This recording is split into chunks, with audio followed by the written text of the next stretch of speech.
नागरिक उड्डयन प्राधिकरणको लेभल 7 इलेक्ट्रिकल इन्जिनियरिङको सेकेन्ड पेपरको सिलेबस यो हो हैन।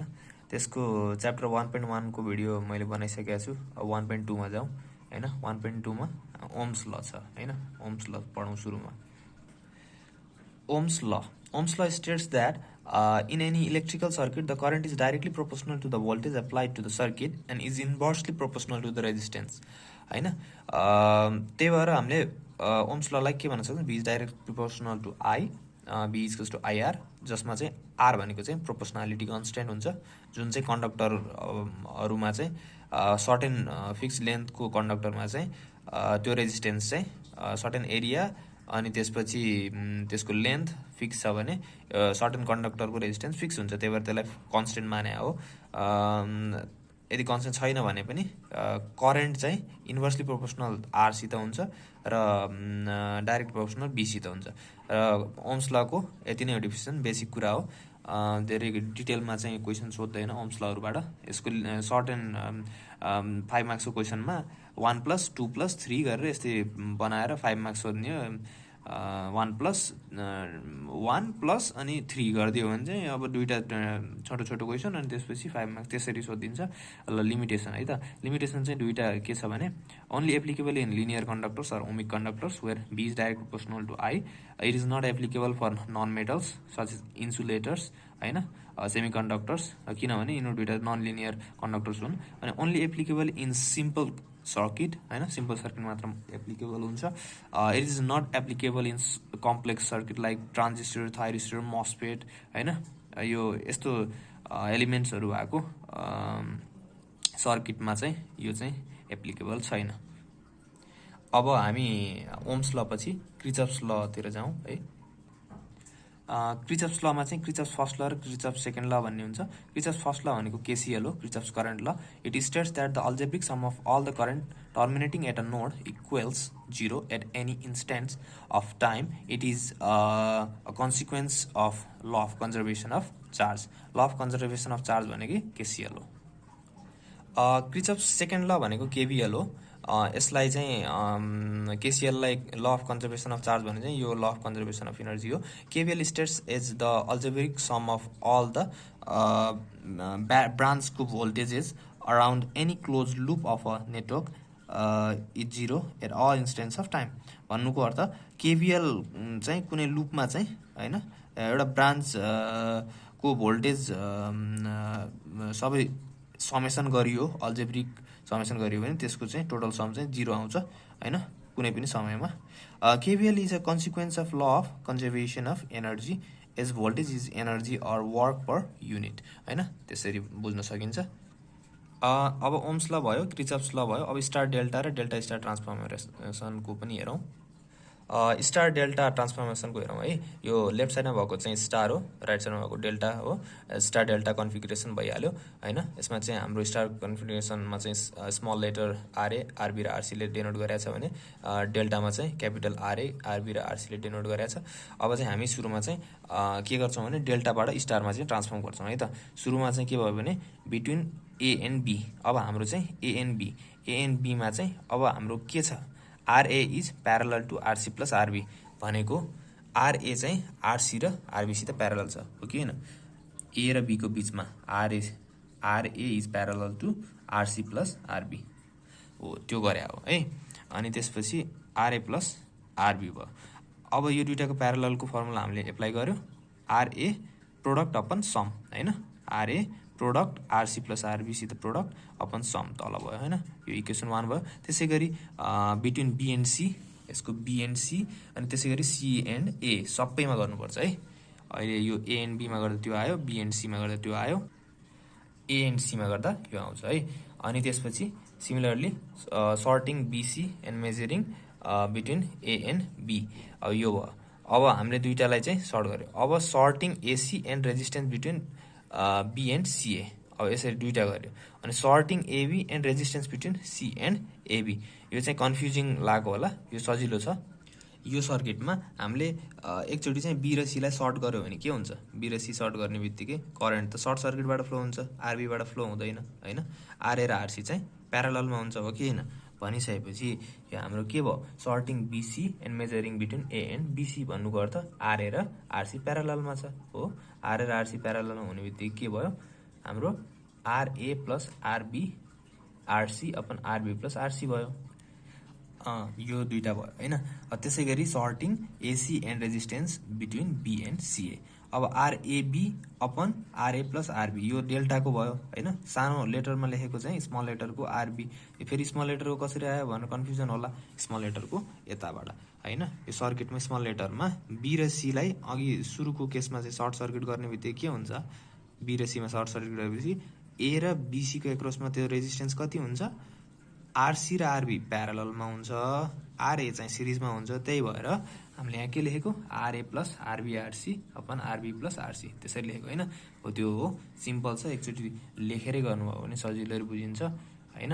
त्यसै गरी हामीले त्यो तीनटा इक्वेसन यहाँको भयो तीनटा इक्वेसन अगाडिको भयो। त्यसरी इक्वेसन 1 लाई 4 सित सबट्र्याक्ट गर्ने बित्तिकै इक्वेसन 1 भनेको यो भयो हैन। इक्वेसन 1 सित इक्वेसन 4 यो सित सबट्र्याक्ट गर्ने बित्तिकै हाम्रो यस्तो आउँछ।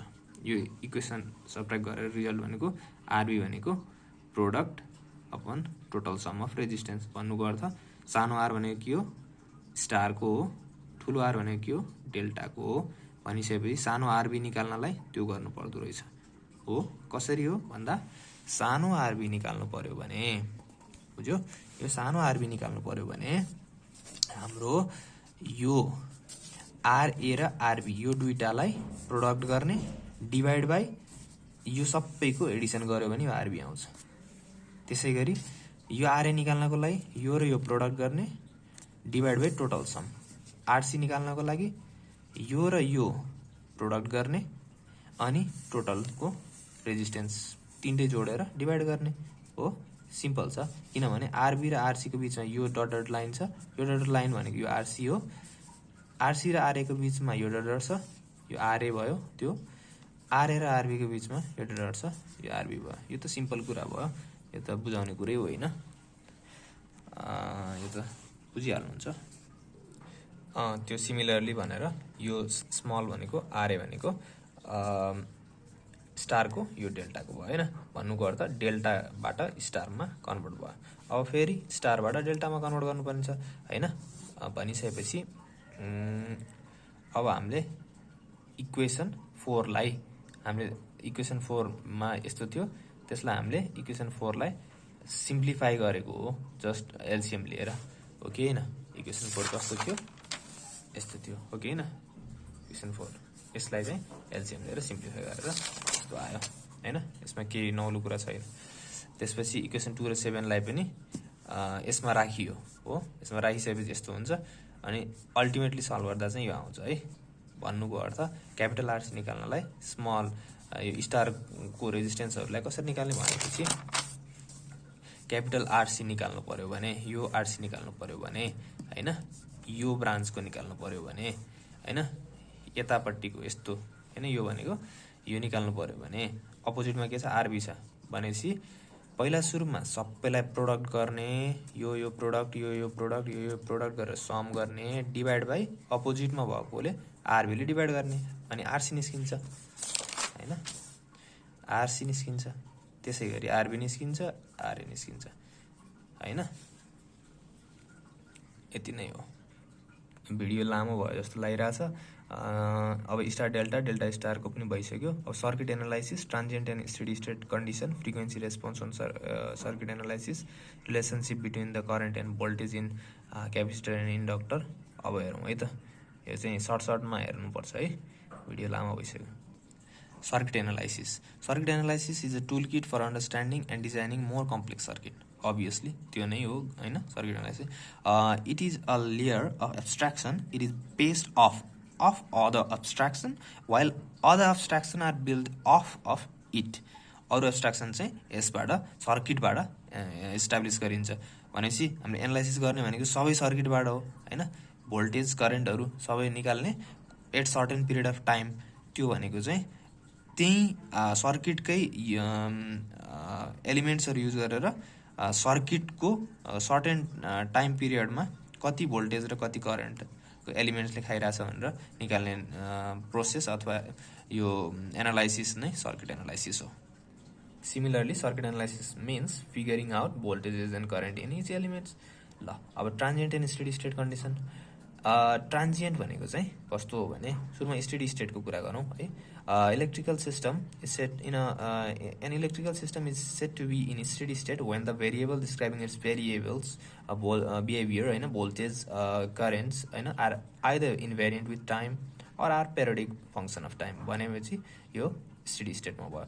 अनि electrical system is set to be in transient state when the variable are changed non-periodically. The transient state vanishes with time and a new steady state regime appears. Hence the transient state or just transients is usually the transmission state from one steady state to another state. त्यसरी भनेर बुझ्नुपर्छ है। Frequency response on circuit analysis यो भयो। यो सर्टकटमा भन्छु है त मैले।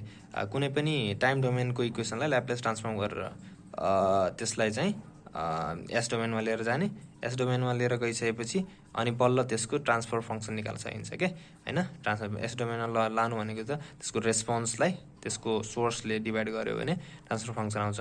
यो भनेकै फ्रिक्वेन्सी रेस्पोन्स हो है। यो टेक्निक चाहिँ हामीले ल्याप्लेस ट्रान्सफर्मको हेल्पले गर्न सक्छौँ, किनभने यो फ्रिक्वेन्सी रेस्पोन्स भनेकै ल्याप्लेस ट्रान्सफर्मबाट गर्न सकिन्छ। फ्रिक्वेन्सी रेस्पोन्सबाट चाहिँ हामीले डिजायर्ड आउटपुट प्यारामिटर चाहिँ आइडेन्टिफाई गर्न सक्छौँ। यसरी गर्न सकिन्छ है, सजिलो छ।